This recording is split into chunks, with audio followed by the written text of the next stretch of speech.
It's time for another installment of Flashpoint. This week, Justin Warmoth talks with a panel about the Social Enterprise Accelerator. Good morning. From its booming population to its tourism, Central Florida is a playground for opportunity. And now the Central Florida Foundation has a new tool aimed at helping entrepreneurs get their businesses off and running smoothly. And joining us today on Flashpoint, Mark Brewer. He's the CEO and president of the Central Florida Foundation. And Rob Panepinto, board chair of the foundation, also plays a major role in what we're talking about today. First off, good morning, gentlemen. Thank you so much for being with us on Flashpoint. Morning. Thank you, Justin. And today we're talking about the Central Florida Social Enterprise Accelerator. Bit of a mouthful, but a very important program that you guys have come up with here. Mark, we'll start with you. Explain what this is.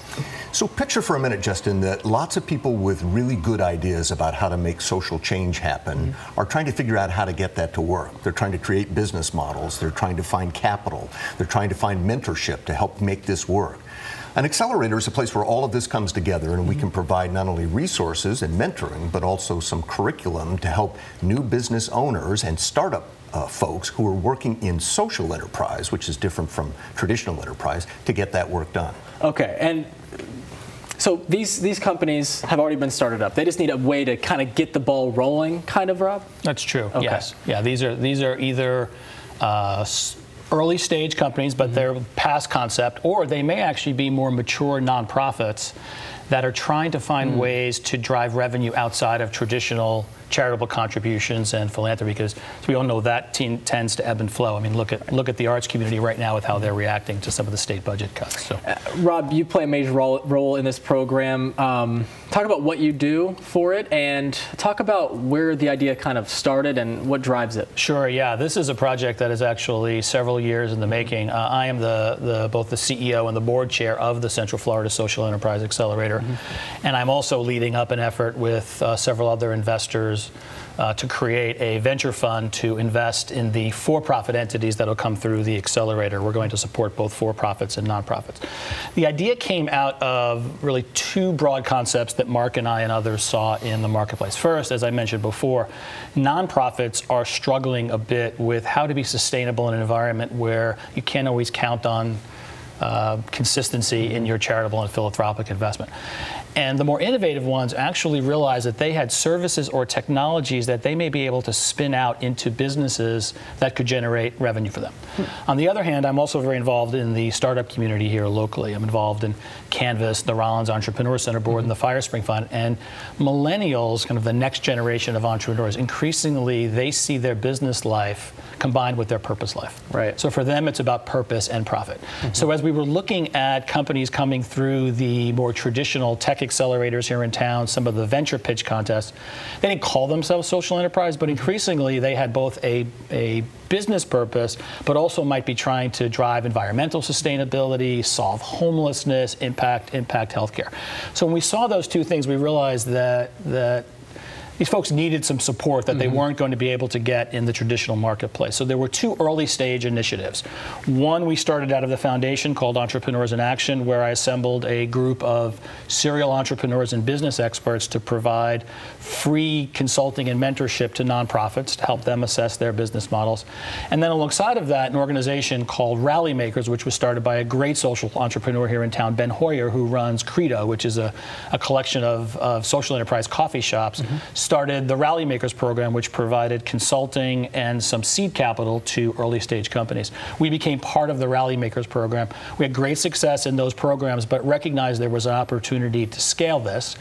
And at that point, we started talking to others in the community, like Rollins College, like Clean the World, which may be the most successful social enterprise locally here, the city of Orlando.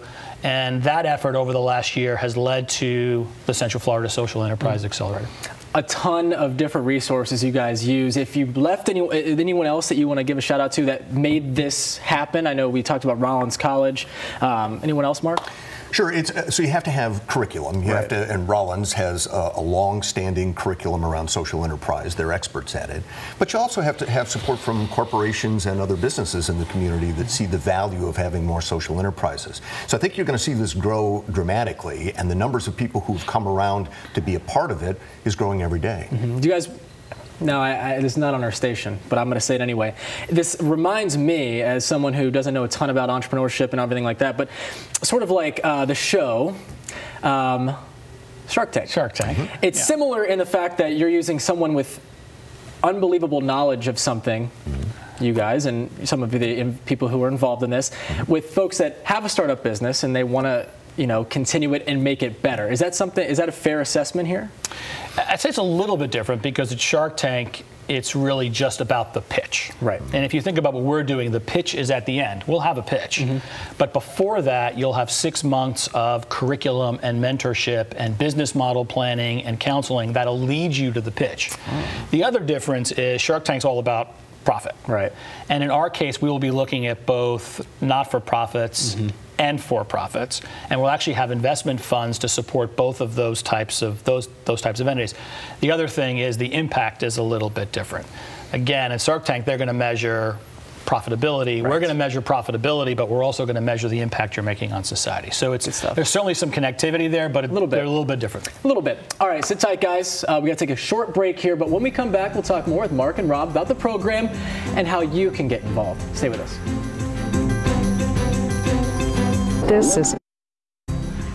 Welcome back to Flashpoint. This morning we're talking with Mark Brewer and Rob Panepinto about the Central Florida Social Enterprise Accelerator, a new way entrepreneurs can get their businesses off to the start that they need. And Mark, I know a lot of people have helped get this project off the ground. We talked about Rollins right before the break. Talk about what role they play in this and making this happen and making it go smoothly for these companies. So if you imagine that you're trying to build a business and you need some mentoring and eventually you'll need some capital, somewhere in there you might need some business education. And a social enterprise is a different animal than a traditional enterprise. Rollins has a platform on which they teach this, and so their professors and their interns come to the table with specific curriculum. Now, not everybody in the accelerator gets the same curriculum. You get assessed when you come in, and if we figure out that you need specific work in some area of the business, then you'll take a specific kind of curriculum to get through to the end on that 6-month journey you're on. But Rollins they're specialists at this, and they have the right folks to get that done. Good deal. Let's talk about a little bit of numbers, Rob. We talked a ton about different players in this. How many people, organizations, et cetera, are involved right now, and what are you hoping to see as we move forward and as we get into the future of this? Yeah, this is definitely a project that does require broad community support because it requires a lot of expertise. So, and we've been fortunate enough to have some major corporate support, and it's interesting. It kind of ties back to companies trying to have purpose in how they operate their business models. So we've been fortunate enough to have organizations like Tupperware, JP Chase, Witham, Greenberg Traurig, CNL, all participate and provide expertise and obviously some needed capital. We also created an interesting involvement level called Rally Makers, which is a throwback to Ben's old organization, where individual entrepreneurs or generally younger folks, these tend to be millennials who want to get involved in the community, don't want to sit on a board, want to roll up their fingers. They can actually make a contribution to the accelerator and then mentor some of the companies coming through the program. There, I think, are about 15 or 16 of those already on board. The city of Orlando has been involved. One of Mayor Dyer's staff is part of our board. And as we look at some of the problems that we're going to analyze, the city has been great and said, if one of your issues is around transportation, we'll provide some of the city's transportation resources to help you work through the model. We're hoping that we'll engage 6 to 8 companies in this first go-round, this first program. I think we have several dozen applications open already. Wow. And then obviously we hope to grow from there. And of course, we were talking about this. It's not just for these companies. It's also going to be giving a huge economic development impact to Central Florida, right, Mark? Absolutely. So a social enterprise is different from a standard enterprise. Many times we build businesses here that are forced to leave because of talent concerns or just place-based issues. A social enterprise is a place-based entity in that when it started here, we'll create pools of jobs and businesses. And at the end of the day, if we can solve some social problems, create some jobs, and get some folks launched as entrepreneurs, then you've kind of hit all the bells. I'd look at it this way as we think about what we're trying to do. You know, if you're a tech company starting anywhere, for good or for right or for wrong, you automatically think of Silicon Valley. We actually think there's an opportunity here because of the makeup of our community, the age of our community, the success we've had in public-private partnerships, and hopefully programs like this, that as a social entrepreneur ultimately in Oklahoma or Indiana thinks of where do I need to be? I want to be in Central Florida to grow my social enterprise. I mean, it's become such a thing that Forbes even wrote an article about this, guys. And Rob, you were quoted in that article saying part of the process is analyzing what your model should look like. Explain what you mean by that. It's complex. And as I said earlier, it's one of the reasons we felt the program was needed. Because if you think about it from a business model planning perspective, you're creating two models. One, you've got to have the traditional business plan around the numbers, revenue, profit and loss, income statement, balance sheet. But then you also have the ability to understand what is your social mission, what's your social impact, and how do you measure that? So as entities will come to us, our experience tells us that you'll get organizations that are heavier on one side or the other and need help on the other side. The other issue is capital. Increasingly, the challenge with these folks is how do I structure myself? Should I be a for-profit? Should I be a non-for-profit? Some of that is in the heart of the entrepreneur who's starting the entity, but sometimes it's because they go to where they perceive the easiest place for them to find an investment or capital. The Accelerator is designed to help them with both of those issues so that when they come out of this, they will be able to understand what their business structure should look like, and then also how they're going to measure both the profit and profitability and sustainability of the business, as well as their social impact. So accelerators are not something that are necessarily new. They've been around for a little bit. So what separates this accelerator? And do you think that ultimately other cities could follow this same format? I think they could. You know, we looked around the country and have talked to dozens of other accelerators. Accelerators typically are designed for startups that are already in play, and then there's something called an incubator that happens before that, where we take good ideas and we try to incubate them. This will actually do both of those things in one space. And because there isn't a play like this anywhere in the country that we found specifically for social enterprises, what makes the model different is for-profits and nonprofits, or hybrids, and the opportunity to take people literally from idea to capital if you include the accelerator and the incubation component of it.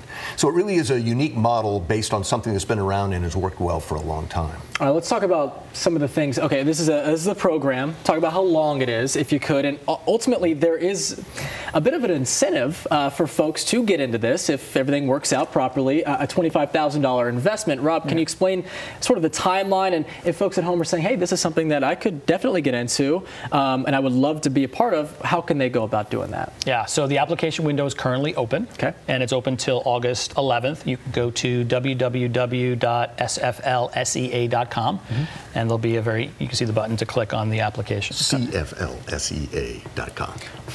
We'll put it on clickorlando.com for you. Okay, so one more time. That's okay. CFL. What did I say? CFLSEA.com. Gotcha. All right. Okay.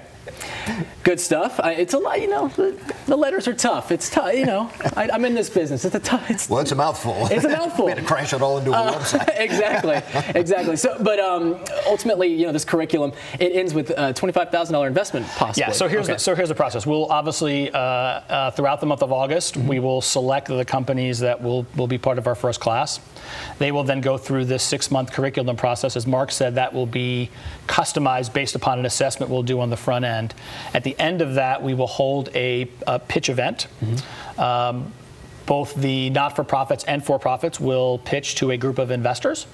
And then we have 2 seed funds that are there for investment, one for the nonprofit side, one for the for-profit side.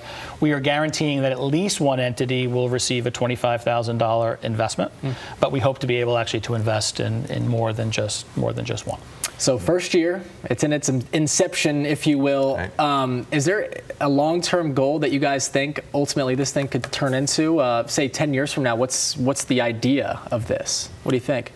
Well, I think it's, as I said before, I think if an entrepreneur, whether they're based here or they're someplace else in the country, has an interesting concept for a social enterprise and wants to grow their business, they will view Central Florida as the place that they need to come, get the tools, the capital they need to grow their business and help broaden our economy and help solve some social issues. And Justin, here's the big idea. What happens when we get to present social issues to entrepreneurs and we get to build some businesses specifically to solve social issues that we've identified?